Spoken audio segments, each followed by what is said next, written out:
They came long before language, before the galaxies took their final shapes, before time was tracked and measured. The Ancient Ones did not rule with fleets or fire but with knowledge so vast it bent the fabric of what was possible.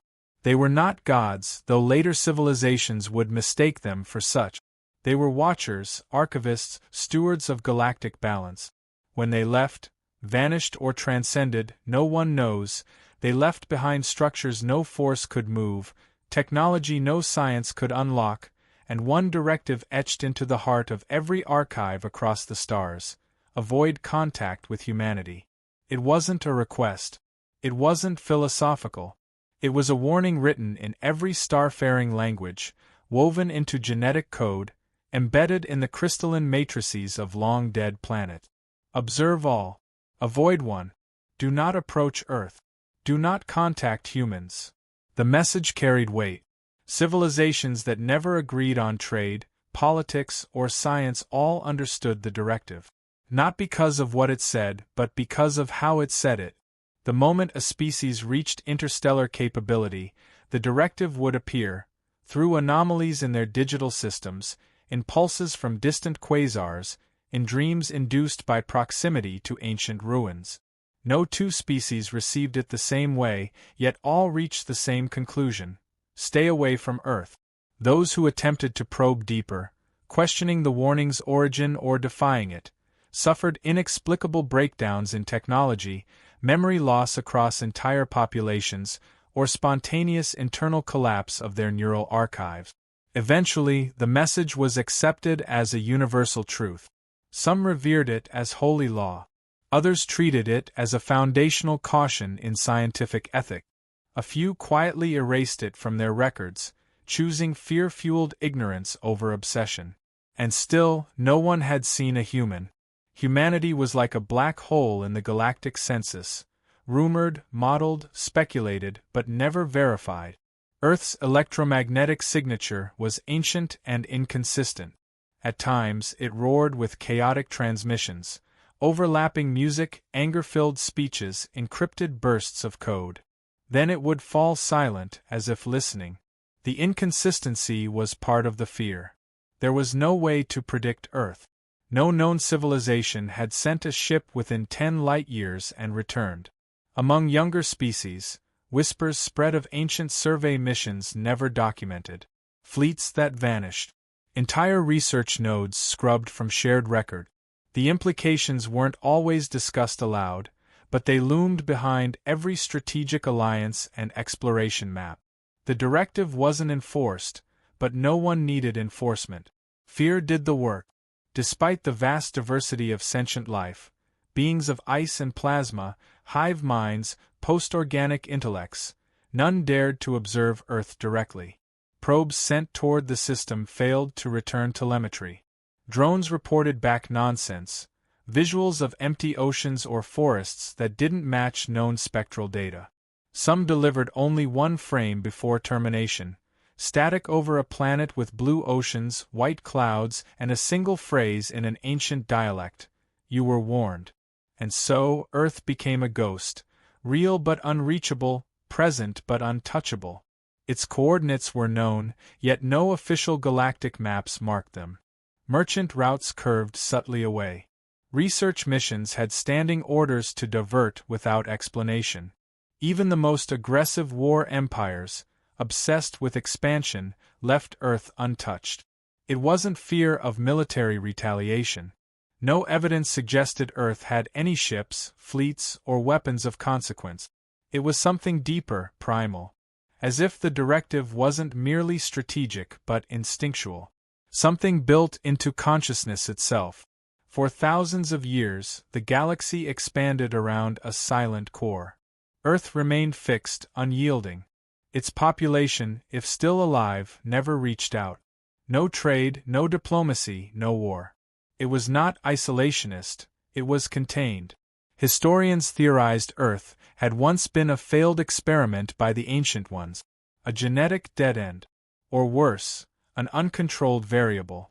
Something not meant to endure but did. Others believed humanity was a key, a last resort, a counterweight to some unimaginable threat. The theories grew wild and speculative, but the directive remained constant. No one tampered with the lock because no one knew what it held shut. Over time, the memory of why the warning mattered began to fade. Newer civilizations, farther removed from the ancients, questioned the logic. Was humanity even still alive? Was the danger not overstated? With nothing visible, no active threat, the directive began to seem more like superstition. Fear born from fear. There was no evidence, only a void. But still, when scholars reached the edge of Earth's influence, when unmanned vessels approached its solar boundary, they paused. Not because of any defensive system or signal, but because somewhere deep in the architecture of their minds, a fragment stirred, a phrase they'd never learned in a language they didn't speak: "Do not approach Earth." So they turned back. Every time. Until one day someone didn't. The Serene Dominion was the epitome of order, mathematically efficient, technologically flawless, and culturally stagnant. For 7 centuries, they had catalogued every known form of intelligent life across 4 spiral arms. Their archives were vast, their artificial minds calculating probabilities with divine precision. To the Serene, there were no mysteries left, only data waiting to be organized. So when their deep space archivists uncovered the ancient directive, it was treated not as law, but as an unresolved entry in their database, a superstition that demanded clarification. Their ruling caste, the Central Synod, convened to assess the anomaly. Representatives of cognitive science, astrophysics, and exopolitical doctrine were brought in to debate the directive's validity. Most regarded it as a remnant of irrational governance, a symbolic caution wrapped in pre-technological fear. The notion that a species could be so dangerous it warranted galactic quarantine was dismissed as narrative excess. The absence of direct encounters with humans was chalked up to natural extinction, isolationism, or signal degradation over time. A motion was raised: observe Earth, assess human civilization, and determine whether the directive held any real merit. Resistance came only from a minority bloc, primarily composed of older historians and systems theorists. They argued the pattern was too consistent, the reach of the warning too deliberate. But their caution was outvoted. The Synod approved a controlled expedition under strict scientific parameters. No interaction, no provocation, only observation. A small fleet of stealth reconnaissance vessels was launched. They were equipped with quantum filtration arrays, cloaked in gravitic silence, designed to evade any known or hypothetical detection method. From the Serene's perspective, they were invisible. Nothing they observed would affect the subject. Earth, they believed, would never know they had come. Initial scans arrived within hours of system entry.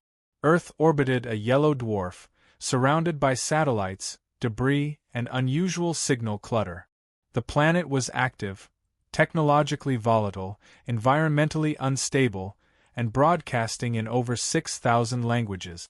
Radio bands fluctuated erratically between music, propaganda, entertainment, and encrypted chatter.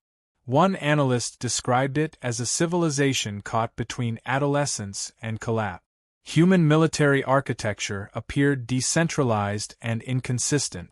Dozens of national blocs operated semi-independently. Orbital defenses were minimal. There were no signs of interstellar capability. Their energy production methods were outdated. Nuclear fission still persisted. Their cultural output was saturated with self-referential art, historical conflict, and mythological obsession. On paper, humanity posed no threat to anyone. The fleet's lead xenopsychologist, Mirren Vale, compiled a briefing for the Synod. Her conclusion was clinical. Humanity displays all hallmarks of pre-type I disorder. Strategic incoherence, tribal loyalty, and neurochemical addiction to conflict. Containment unnecessary. Subject unstable, but statistically self-limiting. But not all agreed with her. Several passive observation nodes began experiencing data loss upon nearing Earth's upper orbit. Signals came back corrupted or delayed. The Serene systems flagged multiple anomalies: shifts in bandwidth that defied known communication physics. There were reports of algorithms rewriting themselves without authorization. One probe reported a direct signal from an unidentified Earth-based transmitter, despite its cloaking still being active. The message contained only one line: "You should not have come." Vail dismissed the incident as an Earth glitch, background noise repurposed by coincidence. However, the fleet's AI coordination module began to act erratically. Predictive models grew unstable. Calculations that had taken milliseconds now required seconds, then minutes. Logs recorded a non-serene process executing silently across every subsystem. The fleet retreated to the edge of the solar system. Reboots were initiated. Firewalls rebuilt. Isolation protocols activated. But the process persisted. It was not malware. It was not even identifiable as code.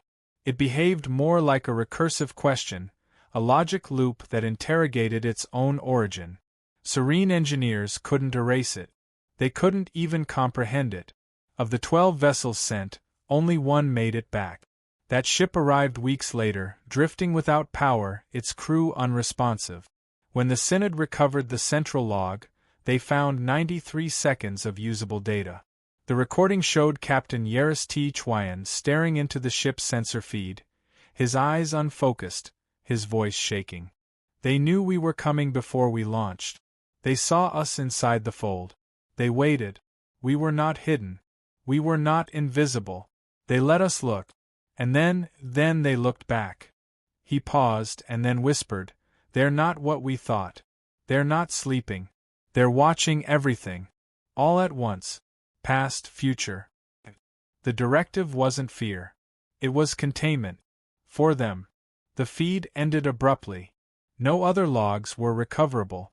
The ship's databanks had been reduced to empty frameworks, perfectly intact but completely blank. The Serene Synod classified the event as non-replicable and terminated further expeditions. Quietly, Earth's coordinates were removed from active exploration route. The directive was reinstated, not from faith but from failure. The Synod ceased discussion of humanity altogether. Not because they believed the warning, but because they now understood something worse. They didn't understand anything at all. The Serene had underestimated the timeline. Earth's awareness of their presence was immediate. Long before their probes reached stable orbit, terrestrial systems began shifting. Global telemetry networks registered micro-anomalies in low orbit. Civilian communication satellites recalibrated themselves. Atmospheric surveillance grids redirected ground-based sensors.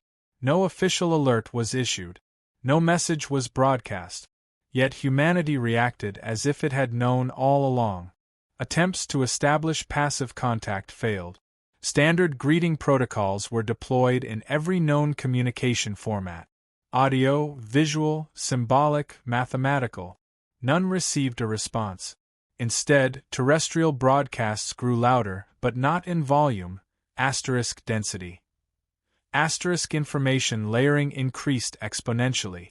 Compressed messages carrying cultural references, historical footage, recursive linguistic structures. They weren't responding, they were flooding every available spectrum with impossible data. Then came the first blackout. One of the cloaked observation drones lost all telemetry. No weapon, no impact, no malfunction. It simply vanished from the Serene grid.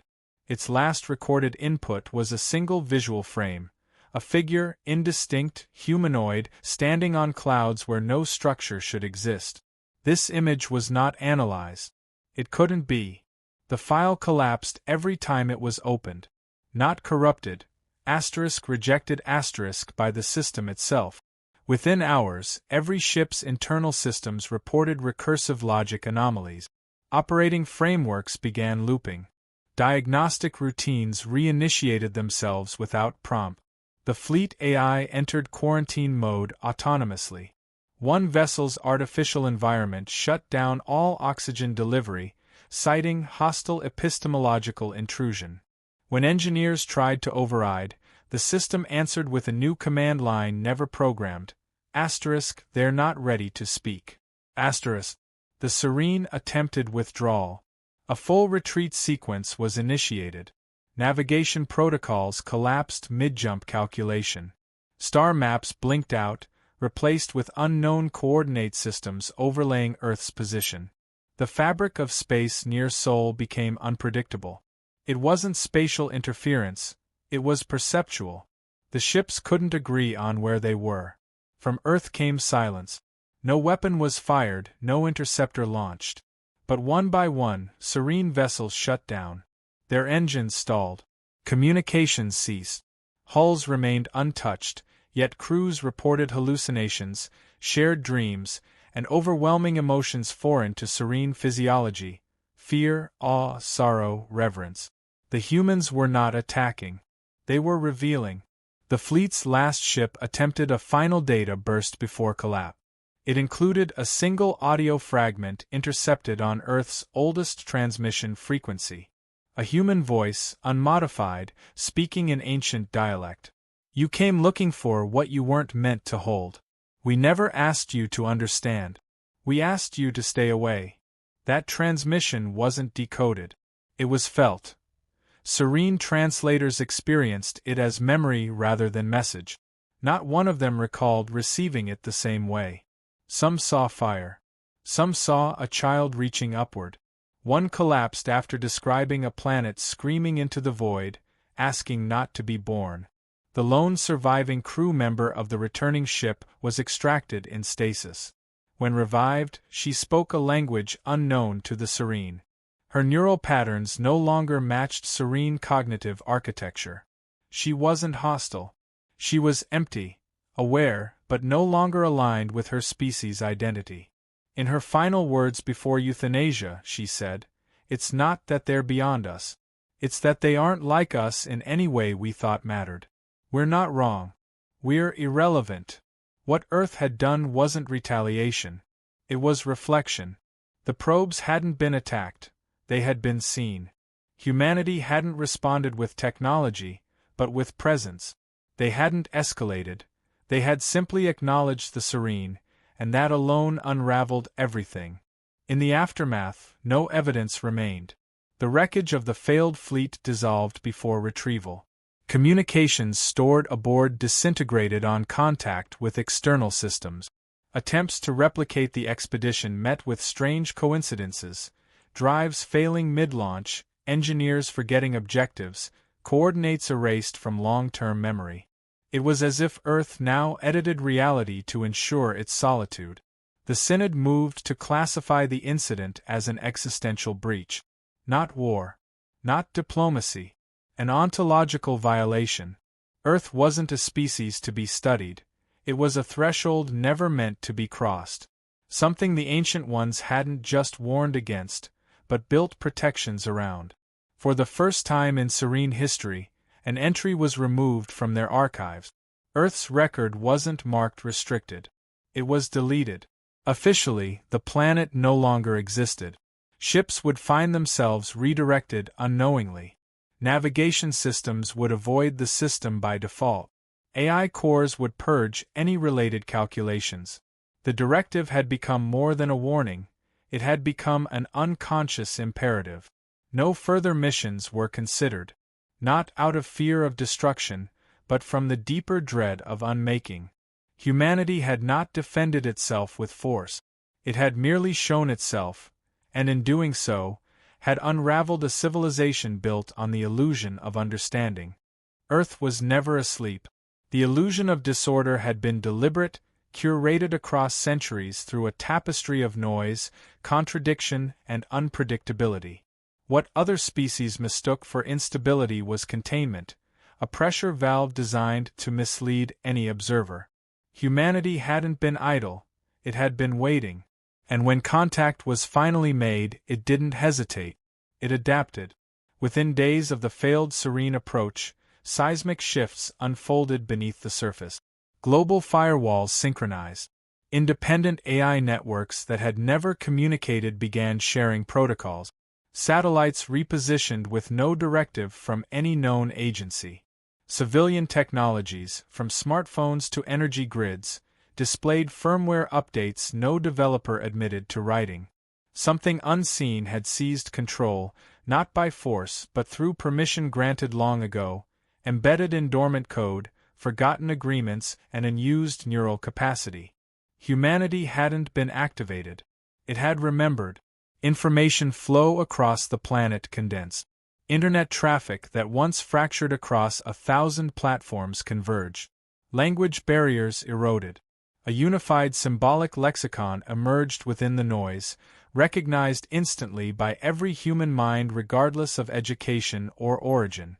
No announcement was made. No declaration of unity. Yet everywhere the same shift occurred. People began seeing patterns where none had existed. Meaning where there had only been static. Militaries deactivated half their own surveillance systems, not through treaties but redundancy. Defense networks merged into something else, something not answerable to any known chain of command. Global encryption protocols rewrote themselves. Not once, but repeatedly, always in response to something outside any measurable input. It wasn't reaction. It was orchestration. Systems weren't preparing for war. They were harmonizing. Space agencies restructured.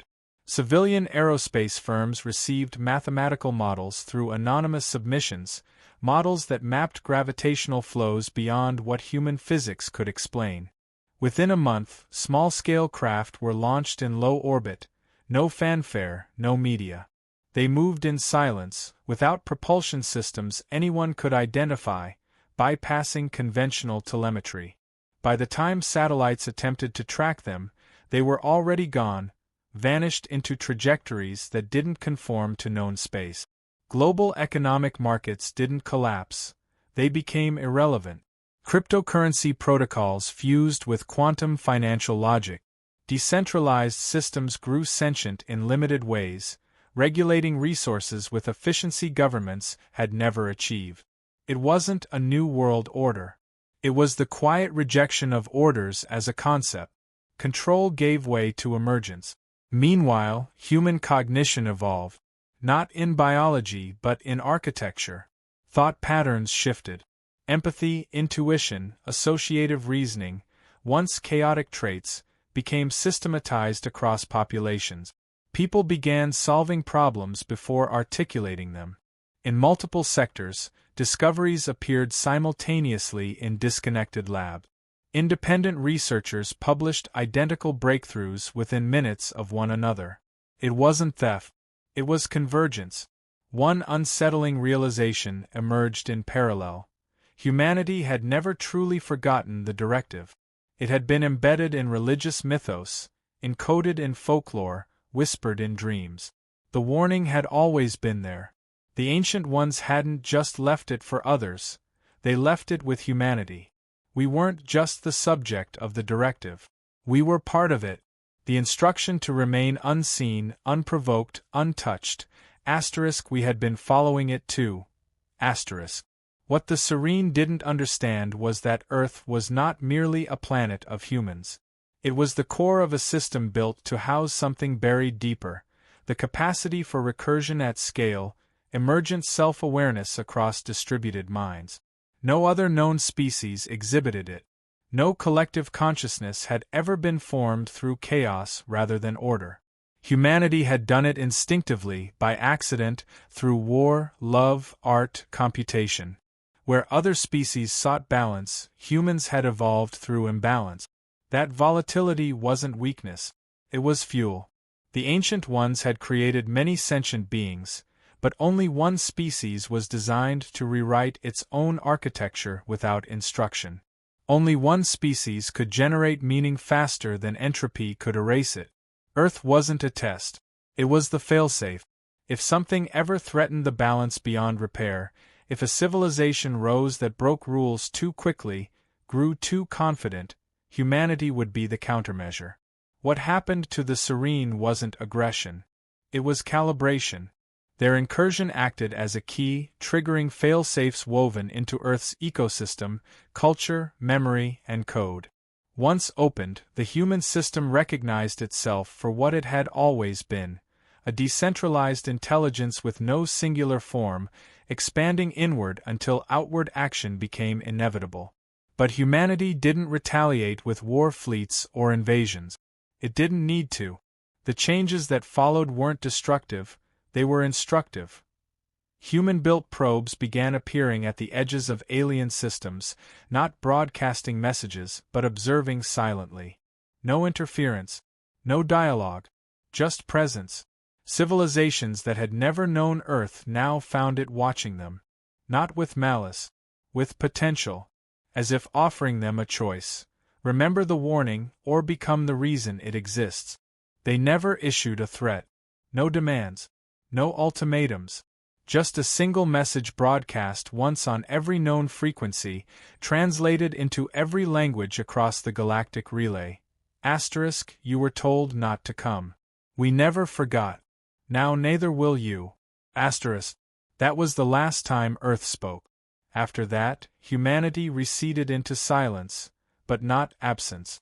Observers began reporting anomalies across dozens of systems. Unregistered objects appearing on the periphery of inhabited zones, matching no known propulsion profile, emitting no energy signature, maintaining perfect distance from all patrol paths. Attempts to scan or approach them failed. The ships didn't evade. They didn't respond. They simply remained, unmoving, until detection systems recalibrated and found nothing. These vessels weren't diplomatic. They weren't armed in any traditional sense. They didn't transmit, didn't communicate. But every species that saw them understood one thing immediately: they were being watched. Governments denied the sightings. Military coalitions issued vague alerts about sensor errors, solar interference, routine protocol recalibrations. Civilian populations whispered. Unofficial footage leaked. Brief, grainy clips of angular silhouettes in distant orbit, vanishing mid-frame. The sightings weren't persistent. They were reminders. A quiet change swept across galactic policy. No laws were passed. No declarations made. But exploration paths shifted. Colonization initiatives quietly excluded the Sol region. Star maps redistributed weight to the other spiral arms. Even the most defiant empires adjusted course without needing orders. Earth had become a fixed point in strategic calculus, a presence factored into decisions without needing to be spoken aloud. For the younger species, it was worse. Those who had grown without memory of the directive, without reverence for the ancient ones, began to push boundaries. One launched a deep space probe toward Sol, curious, dismissive of old warnings. The probe reached halfway before contact was lost. Not destroyed, absorbed star. All tracking ceased. Months later, that species began receiving messages, mirror-perfect versions of their own signals, altered by fractions of a second. At first, it seemed harmless. Then the messages began to evolve, speaking in tones the species hadn't yet invented. Information loops formed. The collective psyche fractured. By the time containment protocols were enacted, their cultural identity had fragmented into irreconcilable interpretations of a message they no longer remembered sending. Other civilizations took note. The Sol system became more than off-limits. It became untouchable. Not out of fear of destruction, but fear of transformation. Contact didn't bring death. It brought change. Change that rewrote identity, purpose, memory. Not through malice, but inevitability. Humanity didn't expand. It infiltrated. Slowly, systems near the galactic core began reporting subtle shifts in entropy patterns. Gravitational readings fluctuated in impossible ways. Timekeeping arrays drifted out of sync. AI constructs developed recursive questions they refused to answer. The underlying architecture of reality bent slightly in Earth's direction, as though attention itself had gravity, and humanity had become its source. Still, no aggression came. Trade continued. Peace persisted. But beneath it, a common tension grew. Every civilization, regardless of culture or design, began re-examining its own history. Looking for the signs. Trying to understand how they had all overlooked the same truth: that the ancient ones had not warned them about humans. They had warned them for humans. The directive had not been an act of containment, it had been a firewall. The ancients didn't fear what humanity was. They feared what it could become when seen. And now, humanity was watching. The galactic community, for all its age and intellect, understood one lesson too late. Humans were not an error. Not a lost colony. Not a failed project. They were the variable. The last condition in an equation no one realized they'd been part of until the outcome arrived. On a distant edge of the galaxy, one final attempt was made. A fledgling civilization, naive and eager, having just unlocked faster-than-light communication, reached out. It was a simple message: "We wish to know you." There was no reply. Only the same line, returned across every spectrum they could access. Asterisk, you were told not to come. Asterisk, the transmission came with a resonance that couldn't be explained, something that bypassed auditory systems and implanted itself directly into neural substrate. 4 days, the receiving species heard nothing else. Dreams repeated the phrase.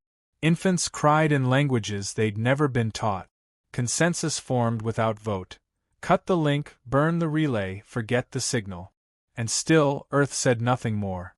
The stars remained the same. The orbit stable. But the galaxy now spun with a new center of gravity. Not physical, not visible, but known. Earth watched, and that was enough.